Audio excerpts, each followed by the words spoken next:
अस्सलाम वालेकुम नाज़रीन। ईरान और अमेरिका के दरमियान जो मुज़ाकरात थे उसका पहला फ़ेज़ कामयाबी के साथ मुकम्मल हो गया। इस फ़ेज़ के मुकम्मल होने के बाद ईरान के ऊपर जो तेल ख़रीदने की या तेल बेचने की जो पाबंदियाँ थी उनको अगस्त 2026 तक जो है उसके अंदर नरमी पैदा कर दी गई है। अमेरिका की जानिब से ईरान को तेल बेचने की जहाँ पे इजाज़त दी गई और बहुत से ममालिक इस अमन मुज़ाकरात को जहाँ पे अप्रिशिएट कर रहे हैं, बहुत ममालिक जो हैं इस फ़ैसले की तारीफ़ कर रहे हैं और इसमें तोसी की बात कर रहे हैं। वहीं पे इसराइल एक ऐसा मुल्क है जो कि इस वक्त तन्हाई का शिकार है। अगर इसराइल का लोकल या सोशल मीडिया देखा जाए तो उसमें ईरान और अमेरिका के दरमियान जो मुज़ाकरात हुए इसका सबसे ज़्यादा रोना जो है वो इसराइली सोशल मीडिया और उनके लोकल मीडिया के अंदर किया जा रहा है। वहाँ पे ये बातें की जा रही हैं कि ईरान और अमेरिका के दरमियान जो मुज़ाकरात हुए इससे इसराइल को तनहा छोड़ दिया गया है और इसी तमाम सिनेरियो के बाद तुर्की, अरब और इसराइल के ही कुछ मीडिया हाउसेस या लोकल मीडिया या सोशल मीडिया के ऊपर ये बातें भी की जा रही हैं कि इसराइल इस वक्त कोई ऐसी प्लानिंग चाह रहा है और करने जा रहा है जिससे अमेरिका को दोबारा जंग के ऊपर आमादा किया जाए। जी हाँ, बिल्कुल आपने ठीक सुना, ये फॉल्स फ्लैग ऑपरेशन के बारे में बातें की जा रही हैं। ये फॉल्स फ्लैग ऑपरेशन क्या इसराइल की जानिब से पहले भी कभी किया गया? क्या इसराइल के ऊपर सिर्फ इल्ज़ामात हैं या ये पहले भी ऐसे वाक़यात जो सरज़द कर चुका है? आज तारीख़ के झरोकों से इस बात को जो एविडेंस के तौर के ऊपर साबित किया जाएगा कि किस तरह इसराइल अपने मुफादात के लिए फॉल्स फ्लैग ऑपरेशन करता रहा और उसके इन ऑपरेशन की वजह से वो अपने करीबी जो दोस्त ममालिक हैं उनकी पीठ में भी छुरा खोपता रहा। जी हाँ, हम बात करेंगे 1954 की। ये 1954 जब मिस्र और बरतानिया के दरमियान एक महाजराई जारी थी और बरतानिया के जो नौ आबादियाती कब्ज़े थे उसके ख़ात्मे का दौर था। इसी दौर के अंदर मिस्र के एक बड़ा जोन जिसके अंदर 80,000 से ज़ायद बरतानवी फ़ौजी मौजूद थे और इसी तरह की सूरत हाल जिस तरह ईरान और अमेरिका की अब मौजूदा सूरत हाल है ये तब भी थी। और उस सूरत हाल के अंदर इसराइल को ये लग रहा था कि इन मुज़ाकरात के ज़रिए जो मिस्र और बरतानिया के दरमियान हो रहे हैं और उसमें बरतानिया ये बात जो है वो मानने के लिए तैयार भी हो गया कि मिस्र के अंदर जो 80,000 से ज़ायद फ़ौजी हैं इनका इनखला करके इनको वापस ले जाया जाएगा और मिस्र की हुकूमत जो है वो मिस्रियों के हवाले सौंप दी जाएगी। लेकिन इस दौरान एक बड़ा फॉल्स फ्लैग ऑपरेशन जो था वो तैयार किया इसराइल की जानिब से। ये प्लान क्या था? इस प्लान के बारे में आपको बताएं तो इस प्लान को जो ऑफिशियली नाम दिया गया था वो लवान अफेयर्स थे और इस अफेयर्स के अंदर ये प्लान इसराइल की जानिब से, इसराइल की खुफिया एजेंसी की जानिब से किया गया कि मिस्र के अंदर जो इसराइली मौजूद हैं उनकी मदद से मिस्र के अंदर जो अमरीकी या बरतानवी जो तनसीबात हैं जिसमें उनके थिएटर्स थे, उनकी लाइब्रेरीज़ थी या दीगर जो दफातर थे, सरकारी दफातर, उनको टारगेट किया जाए। इसराइल ने मिस्र के अंदर जो अपने इसराइली शहरी थे उनकी मदद से एक टीम तैयार की और उन्होंने मुख्तलिफ़ जगहों के ऊपर ब्लास्ट किए। ब्लास्ट करने के बाद ये तमाम मलबा जो था वो मिस्र पे डाला जाना था ताकि मिस्र को इस बात के ऊपर जो पूरी दुनिया को इस बात के ऊपर आमादा किया जाए कि मिस्र जो है वो ये हुकूमत संभालने के काबिल नहीं है, क्योंकि अगर बरतानी फ़ौज वहाँ से हटती थी तो इसराइल को यह खदशा लाक था कि ये जो बफर जोन बरतानवी फ़ौज ने यहाँ पे कायम किया है इसके हटने से इसराइल को टारगेट किया जा सकता है। तो उसकी वजह से इसराइल ने यह प्लान तैयार किया और ये प्लान चाक आउट कैसे हुआ, ये प्लान बेनकाब कैसे हुआ। 1954 में ही एक इसराइली एजेंट जो कि अपनी जेब में बम लेकर एक थिएटर के अंदर जा रहा था, जो बरतानवी हुकूमत का थिएटर था, उसके अंदर जा रहा था कि वक्त से पहले उससे ये बम फट गया। ज़ख्मी हालत में इस एजेंट को गिरफ़्तार किया गया और मिस्री हुकूमत ने ये तमाम जो नेटवर्क था इसको बेनकाब किया। इसमें इसराइल पहले तो इन लोगों को जो है वो डिनाइल दे रहा था कि ये लोग उसके नहीं हैं और ये इंडिविजुअली अगर कोई कार्रवाई कर रहे हैं तो कर रहे हैं। लेकिन 2005 में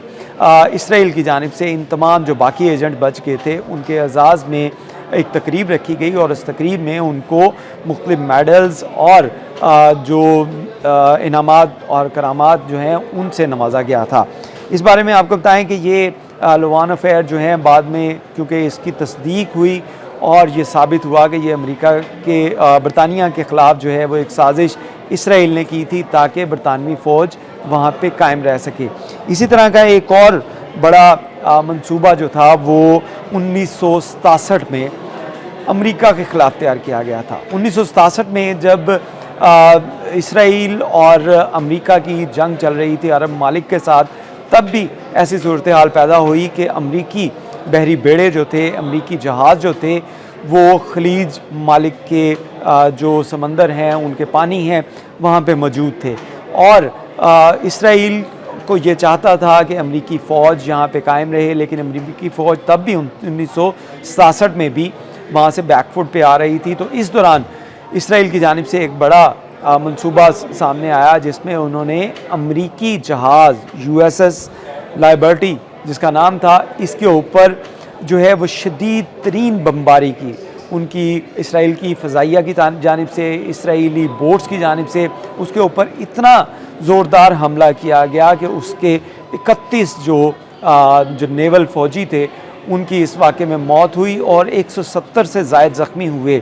USS लिबर्टी की जानिब से फ़ौरी तौर पे ये मुकम्मल तौर पे जहाज़ डूबा नहीं था, लेकिन इसके ऊपर जो अमला था उसने मदद के लिए करीबी जो बहरी बेड़े थे जब उसको इत्तला दी तो उसके बाद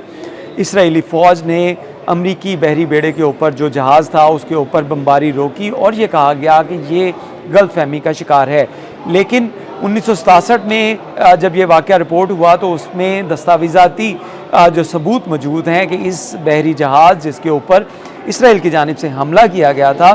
उसमें जो अमरीकी फ्लैग था वो भी उस शिप के ऊपर मौजूद था, लेकिन उसके बावजूद इसराइल ने उसके ऊपर शदीद बमबारी की और ये इल्ज़ाम भी जो है वो लगाना चाह रहे थे कि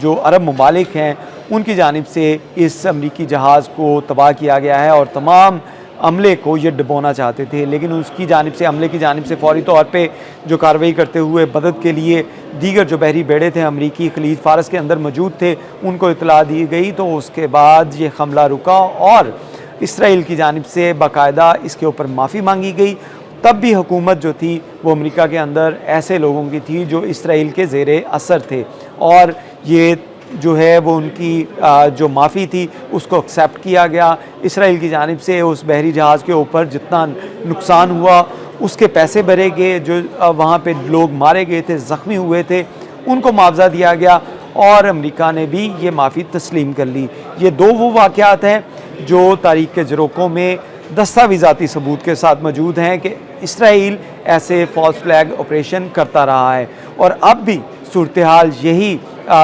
तुर्की का मीडिया, अरब मीडिया इसके ऊपर ख़ुसूसी तौर पे बात कर रहा है कि इस अमन मुआहदे के बाद सबसे ज़्यादा जो इस वक्त सूरत हाल जो ख़राब है वो इसराइल में नेतन्याहू की है, क्योंकि नेतन्याहू को मालूम है कि ये जंग अगर तवील ना गई तो एक तरफ उसकी हुकूमत जा सकती है, दूसरी तरफ उसको जेल भी भेजा जा सकता है, क्योंकि उसके ऊपर ऑलरेडी ऐसे इल्ज़ामात मौजूद हैं कि उसकी जानिब से इख्तियारात का नाजायज़ फ़ायदा उठाया गया, इसराइली टैक्स पेयर के पैसे को नुकसान पहुँचाया गया, इसराइली जो अवाम है उसको मुख्तलिफ़ जंगों में जो है वो झोंका गया। तो ये तमाम सारी सूरत हाल को मद्देनज़र रखते हुए इस वक्त इसराइल की जानिब से कोई बड़ा फॉल्स फ्लैग ऑपरेशन जो है उसकी तैयारी की जा सकती है, ऐसा कहना है तुर्की के मीडिया का, अरब मीडिया का और सोशल मीडिया के ऊपर भी इसके ऊपर काफ़ी बात की जा रही है कि इसराइल कभी नहीं चाहेगा कि ये मुज़ाकरात, ये अमन डील जो है वो कायम रहे और इसको सबोताज करने के लिए, इसको नुकसान पहुंचाने के लिए इसराइल बड़ा फॉल्स फ्लैग ऑपरेशन करने वाला है, जिसके बाद अमेरिका दोबारा से ईरान के ऊपर जो है वो बमबारी या जंग बंदी जो है उसको ख़त्म करने के लिए तैयार हो जाएगा। इस सूरत हाल को अब किस तरह काउंटर किया जाता है ये तो वक्त ही बताएगा, लेकिन इसराइल का अगर बैकग्राउंड देखा जाए तो उसमें ये फॉल्स फ्लैग ऑपरेशन जो हैं ये तारीख़ के हिस्सों में, तारीख़ के पन्नों में आज भी दर्ज हैं, जिसमें ये बताया गया कि इसराइल ने अपने मफादात के लिए अपने दोस्तों की पीठ में छुरा घोंपा और फॉल्स फ्लैग ऑपरेशन किए ताकि वो ममालिक जिसमें बरतानिया और अमेरिका है वो इन जंगों में इसराइल का साथ देता रहे और इसराइल को ग्रेटर इसराइल बनाने की जानिब अपने जो उनके मज़मूम मकासद हैं उसको कामयाब कर सके। बहुत शुक्रिया।